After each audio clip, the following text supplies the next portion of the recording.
这样蝴蝶就不会。你要吃糖吗？那，你赶紧。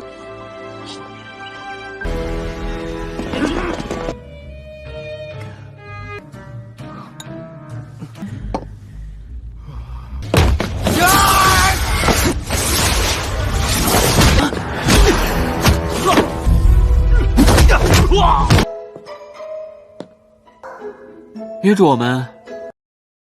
Halo semuanya, selamat datang di Ruang Film. Bagaimana kabar kalian semua? Semoga selalu sehat dan baik-baik saja.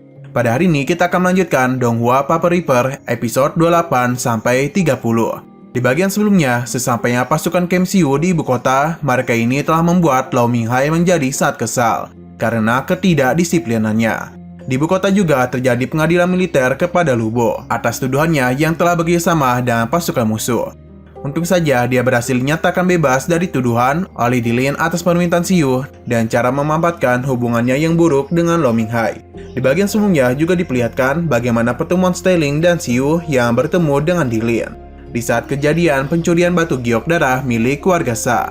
Di sisi lain, Siu yang baru saja tiba di ibu kota harus pergi ke wilayah timur dan membawa pasukan cadangannya, yang kemungkinan dia itu tak akan kembali lagi ke ibu kota. Sehingga terjadilah perpisahan antara Siu dan Ning yang cukup menyedihkan. Scene lanjut pada 13 tahun yang lalu, yang menceritakan tentang pertemuan Siu dan Ning. Ketika Ning yang masih kecil menghampiri ayahnya, ia diperkenalkan dan ibunya Siu yaitu Lin. Ning juga diberitahu kalau pada hari itu Siu akan menjadi kakak angkatnya. Akan tetapi Ning tak setuju kalau Siu dan Lin tinggal di rumahnya, dan dia juga tak menginginkan Siu menjadi kakak angkatnya. Lantas ia pun menangis pergi ke kamarnya. 还不快谢谢义父！父亲，我不要，母亲会不高兴的。 Setelah itu, Yuan Xing pun menghampiri Ning di kamarnya untuk menenangkannya. Ia memberitahu sebenarnya Lin dan Xiu tinggal di kediaman Jisuan adalah karena sebuah kesepakatan. Selang beberapa saat ketika Ning sedang berusaha menangkap kupu-kupu, ia merasa terganggu dengan suara Xiu yang sedang berlatih. Sehingga Ning pun pergi memarahinya. Ia juga memaksa Xiu untuk menangkapkan kupu-kupu untuknya. Mau tidak mau, Xiu yang belum menyelesaikan tugasnya terpaksa mencarikan kupu-kupu untuk Ning selama berjam-jam. 抓到了！你不要！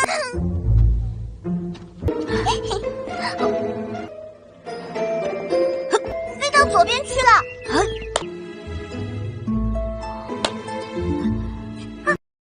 Hingga di waktu sore, ia masih belum bisa menangkapkan kupu-kupu.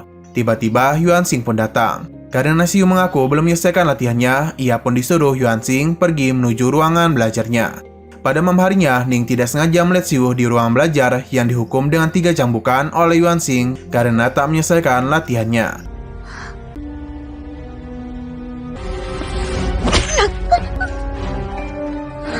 Setelah Xiu dicambuk, Lin langsung menyembuhkan bekas luka cambukannya sekaligus mencoba menyemangati Xiu untuk selalu bersabar. Keesokan harinya, Ning kembali menghampiri Xiu yang sedang berlatih. Ia merasa bersalah kepadanya usai kejadian kemarin. Di waktu yang sama, Xiu memberikannya sebuah kupu-kupu yang sudah ia tangkap. Ning juga memberikannya sebuah permen untuk menyemangati Xiu yang sedang berlatih. 给，这样蝴蝶就不会。 你要吃糖吗？那，你赶紧。 Mulai dari hari itulah sampai hari-hari selanjutnya, Ning mulai memanggilnya dengan sebutan kakak. Mereka berdua juga mulai sering bermain bersama. Hingga di suatu hari ketika Lin, Xiu, dan Ning sedang bersantai, Yuan Xing pun tiba menghampiri mereka. Kemudian Lin meminta waktu kepada Yuan Xing untuk membicarakan sesuatu. Lin mengatakan bahwa dirinya yang sedang sakit kemungkinan tidak akan bisa bertahan lebih lama lagi. Sehingga ia meminta Yuan Xing untuk selalu menjaga Xiu meski dirinya sudah meninggal. Setiap waktu terlihat Xiu yang sedang menangis sejadi-jadinya di makam ibunya.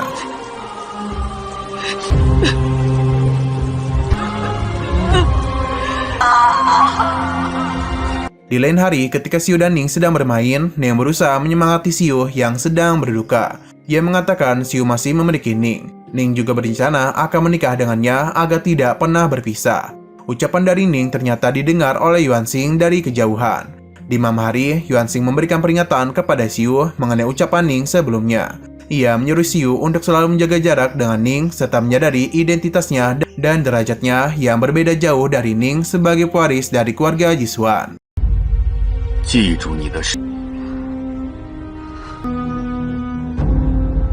Keesokan harinya, ketika Ning sedang mencari Xiu di kamarnya, ia tak dapat menemukannya. Di waktu yang sama, seorang pelayan memberitahu bahwa Xiu telah dikirim oleh Yuan Xing ke Akademi Militer Wilayah Timur. Hal demikian membuat Ning menjadi sangat sedih. Sehingga mulai dari saat itu sampai dewasa, Ning sering mengirimkan surat kepada Xiu ketika sedang bepergian.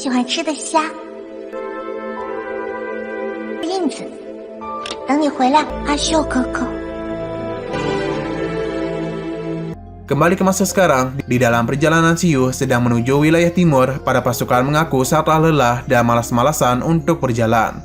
Lantas, Xiu pun memerintahkan agar membangunkan camp untuk beristirahat. Pada malam hari, di sini Loji sedang bercanda dengan menakut-nakuti beberapa prajuritnya mengenai keganasan pasukan budak pemberontak.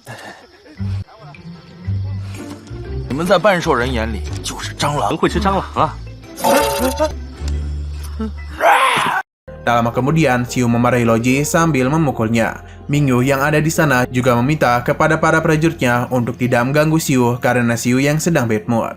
Ketika Xiu sedang rebahan sendirian, dia itu masih selalu teringat dengan Ning.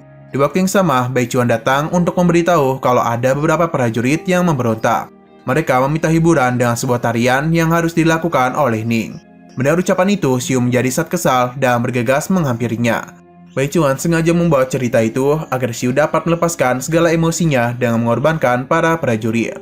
Sampai di camp, Xiu langsung mengajar para prajurit tersebut.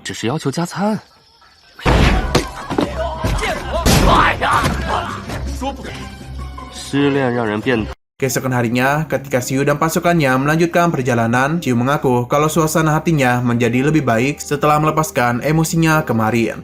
Sampai mereka di kota Kegra demi mencari pasukan konsumsi, ia mendapatkan laporan kalau departemen logistik di kota Kegra sudah tak memiliki pasokan beras. Sehingga si pun berencana membeli beras dari penjual beras setempat. Akan tetapi mereka sempat terkejut karena penjual itu menjual beras dengan harga yang sangat mahal, yakni 2 koin perak untuk 1 kilogram beras. Pada malam hari, 5 orang prajurit camp Xiu menghadang gerombolan pengawal Presiden Kamar Dagang Lisa yang menjual pasokan makanan. Mereka meminta Presiden Kamar Dagang Lisa pergi menemui Xiu untuk membicarakan sebuah bisnis. Bukannya takut, para pengawal Presiden Lisa malah mengepung prajurit camp Xiu dan menghajarnya. Tak berselang lama, prajurit camp Xiu kembali menghampiri Xiu. Ia melaporkan bahwa mereka dipukuli oleh para pengawal Kamar Dagang Lisa. Tak terima prajuritnya dipukuli, Xiu pun segera pergi mencari Presiden Kamar Dagang Lisa di sebuah bar. Sampai di dalam sana, beberapa pengawal dari Presiden Lisa mencoba menahan Xiu. Lantas, Xiu langsung memukuli mereka hingga menimbulkan sebuah keributan. Setelah menumbangkan seluruh pengawal, Xiu segera menghampiri Lisa yang sedang berpesta di sebuah ruangan VIP.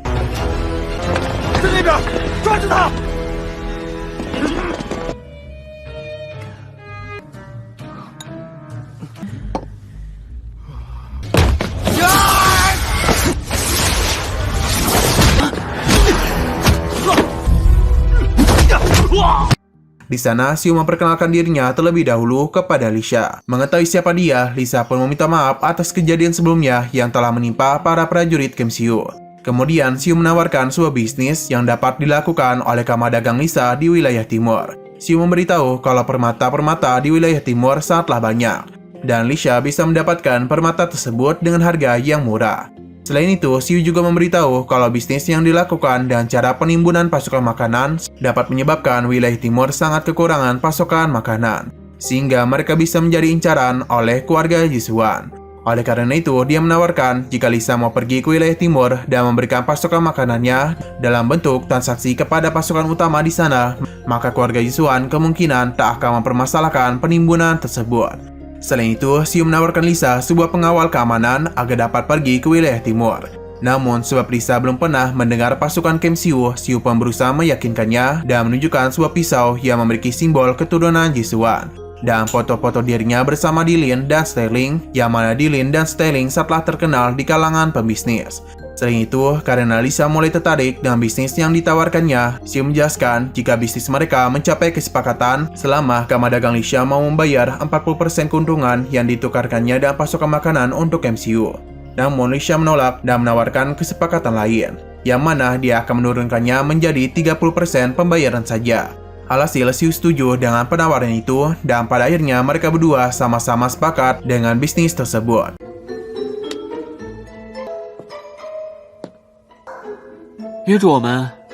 Keesokan harinya, ketika pasukan Camp Xiu mulai melanjutkan perjalanan, Bai Chuan sempat kebingungan kenapa orang-orang dari kamar dagang Lisa juga ikut pergi menuju wilayah timur. Akan tetapi, Xiu tak mau memberitahu kesepakatan bisnisnya. Ia malah mengatakan bahwa mereka mengikuti mereka, sebab Xiu masih memiliki utang akibat kalah dalam berjudi. Singkat waktu, kota demi kota pasukan Camp Xiu lewati hingga akhirnya sampai di wilayah timur. Sampai di sana, Xiu tak sengaja berpapasan dengan teman-temannya yang bernama Sugang yang ingin pergi ke ibu kota.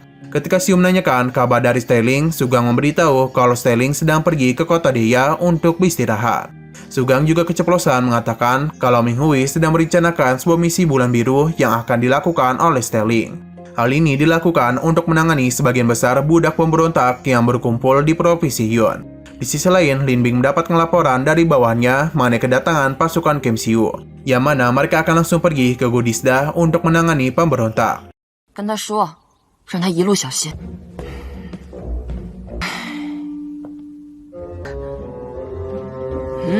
Kembali ke Camp Xiu, mereka akhirnya sampai di ibu kota Deya. Di sana, Xiu berencana untuk memancing para budak pemberontak dan menumbalkan Loji sendirian. 我们在附近发现了叛民流寇踪迹。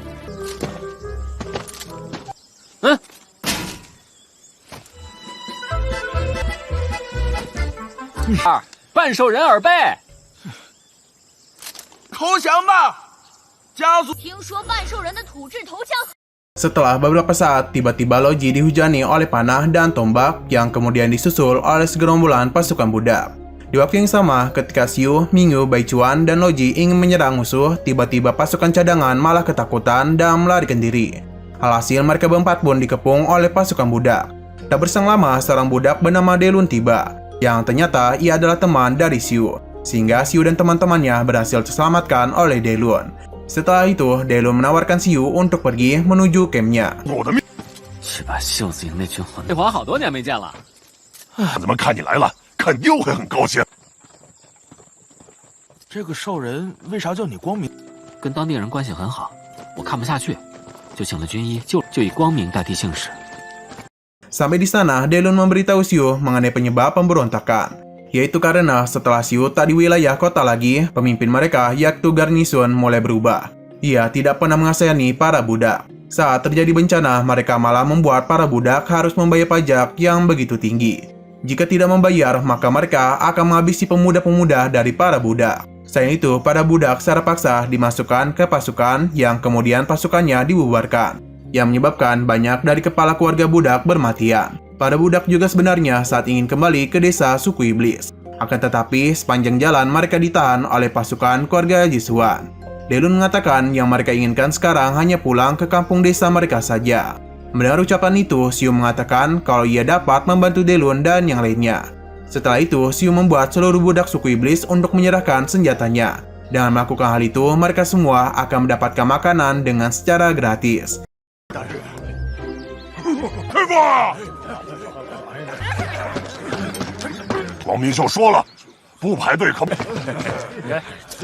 当然， 没吃饱。 Lalu Xiu menuliskan sebuah surat laporan yang berisi setelah menangani pemberontak di Provinsi Gudisa, pasukan Camp Xiu akan terus bergerak maju ke Provinsi Wagesing, sembari membersihkan pemberontak di sepanjang jalan. Di saat yang bersamaan, Bai Chuan yang menghampiri Xiu mengajukan keluhan kepadanya. Ia memberitahu kalau sudah ada 70.000 dari para budak suku iblis yang memutuskan menyerahkan senjatanya ke Camp Xiu.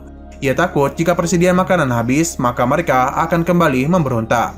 Kemudian Xiu menjelaskan kalau Bai Chuan tidak perlu mengkhawatirkannya, karena makanan mereka tidak akan bisa habis. Akan tetapi, Xiu masih tak mau memberitahu mengenai kesepakatan bisnisnya bersama kamar dagang Lisha. Di sisi lain, di sebuah istana kerajaan ras iblis, seorang master suku iblis bernama Weisha memberikan saran kepada sang kaisar supaya untuk sementara waktu membiarkan pasukan budak pemberontak berhenti berperang melawan Jisuan, karena Weisha mengaku telah mempunyai rencana. Jadi, untuk memastikan semua rencananya untuk melawan keluarga Jisuan berjalan baik, jadi dia meminta untuk menghentikan sementara waktu peperangan ini. Nah, sayang sekali episode pada hari ini harus bersambung dulu.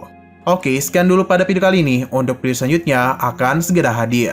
Jadi, bagi kalian yang ingin mengikuti series ini, langsung klik subscribe dan aktifkan loncengnya. Oke, terima kasih yang sudah menonton video sampai habis. Jika kalian suka pada video ini, klik like dan share ke teman-teman kalian tentang channel ini. Dan ditunggu aja kelanjutannya. Oke, sampai jumpa di video selanjutnya.